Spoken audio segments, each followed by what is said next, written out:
नमस्कार. सत्ताकारांमध्ये आपलं स्वागत आहे. महाराष्ट्रामध्ये मागील काही दिवसांपासून नाशिकचा भोंदूबाबा अशोक खरातची चर्चा चालू आहे.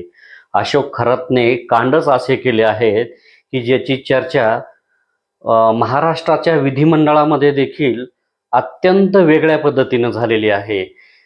या भोंदूबाबाने केवळ अशिक्षित, सुशिक्षित, शिक्षित, नोकरदार, उच्चपदस्थ यांनाच गंडवलं नाही, तर महाराष्ट्रातल्या नामांकित राजकारणामध्ये मोठं नाव असलेल्या व्यक्तींना देखील यांनी आपलं तंत्र-मंत्र आणि वेगवेगळ्या माध्यमातून फसवलं आहे. आणि यातच महाराष्ट्र महिला आयोगाच्या ज्या अध्यक्षा होत्या रुपाली चाकणकर यांना आपला राजीनामा देखील द्यावा लागला आहे. आपण बघतोय केवळ त्यांनी त्या पदाचा राजीनामा दिला तरीही महाराष्ट्र शांत झालेलं नाहीये. तर राष्ट्रवादी काँग्रेस पार्टी, अजित पवार गट या पक्षामध्ये त्या प्रदेशाध्यक्ष देखील आहेत महिला विंगच्या, आणि त्या ठिकाणाहून देखील त्यांची हकालपट्टी व्हावी अशी देखील मागणी केली जात आहे. कारण तर महिला आयोगाकडे महाराष्ट्रातल्या वेगवेगळे जे प्रश्न आहेत, महिलांचे तक्रारी असतील, त्या ठिकाणी जात असतात. आणि या भोंदूबाबासोबत रुपाली चाकणकरांचे अत्यंत जवळचे संबंध असल्याचं स्पष्ट झालंय. आपण बघतोय सोशल मीडियावर तसे फोटो देखील व्हायरल झाले आणि वेगवेगळ्या पद्धतीची त्यावर टीका देखील झाली. त्यामुळं त्यांची त्या ठिकाणाहून हकालपट्टी झाली म्हणा, किंवा त्यांनी राजीनामा दिला आहे म्हणा. एकूणच या प्रकरणावरून विधिमंडळामध्ये जोरदार चर्चा झालेली आहे. खरं तर जे शब्द कधीच मला वाटतं की विधिमंडळामध्ये उच्चारले गेले नसतील, असे शब्द देखील त्या ठिकाणी महाराष्ट्राच्या मुख्यमंत्र्यांनी देखील वापरले आहेत. म्हणजे त्यांना ते वापरावं लागलेले. तक्रार त्यांनी वाचून दाखवली आणि तक्रारीमध्ये अत्यंत वाईट शब्दात त्या ठिकाणी उल्लेख केलेला होता.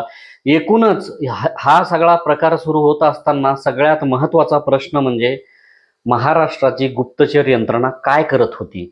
हा सगळा कारभार काल, आज किंवा मागील महिनाभरात नव्हता सुरू, तर गेल्या अनेक वर्षांपासून सुरू होता. आणि सगळं सुरू असताना स्थानिक पोलिसांना याची माहिती नव्हती का? आणि नव्हती तर हे गुप्तचर यंत्रणेचं देखील एक मोठं अपयश मानलं पाहिजे. की आपण बघितलं तर देशातल्या गुप्तचर यंत्रणेचं एक खूप मोठं नाव आहे, जगभरात मोठं नाव आहे. आतंकवाद्यांच्या कारवाया असतील, त्यांचा देशामध्ये प्रवेश असेल किंवा एकूणच हालचाली असतील, याच्यावर सतत आपली देशाची गुप्तचर यंत्रणा लक्ष ठेवत असते, त्यांच्या कारवाया हाणून पाडण्यासाठी मदत करत असते. मात्र महाराष्ट्राची गुप्तचर यंत्रणा नेमकी काय करत होती, असा प्रश्न सातत्याने पडत आहे आणि याचे उत्तर देखील मिळाले पाहिजे. आपण बघितलं महाराष्ट्राचे मुख्यमंत्री सातत्याने यावर बोलत आहेत. मात्र हे बोलत असताना खरं तर मुख्यमंत्र्याकडेच गृह खातं हे देखील त्यांच्याकडेच आहे, आणि त्यामुळं हे गृह खात्याचं अपयश आहे यावर मात्र चर्चा होत नाहीये. या भोंदूबाबा अशोक खरातने अनेक जणांना गंडा घातलाय. अनेक महिला असतील, त्यांच्या वेगवेगळ्या पूजा असतील, मुली असतील, आणि एकूणच राजकारणामध्ये काम करणाऱ्या देखील महिला असतील, यांना वेगवेगळ्या पद्धतीनं त्यांनी वापरलंय. म्हणजे त्यांच्यासोबत लैंगिक संबंध देखील ठेवलेले आहेत. आणि याचीच चर्चा बाहेर कशी आली, तर त्या ठिकाणी काम करणाऱ्या एका मुलाने ही सगळी रेकॉर्डिंग जी आहे सीसीटीव्हीची ती आपल्याकडे घेतली आणि ती कुठंतरी काही जणांना पाठवले त्यातले काही फोटो, आणि अशोक करातला त्या ठिकाणी एक महाराष्ट्राच्या समोर आणण्याचा प्रयत्न केलेला आहे. खरं तर अशोक खरातने देखील या प्रकरणी एक तक्रार दिलेली आहे आणि मला कुठंतरी 5 कोटी रुपये मागितले, अशी त्यांनी त्या आपल्या तक्रारीत म्हटलं आहे.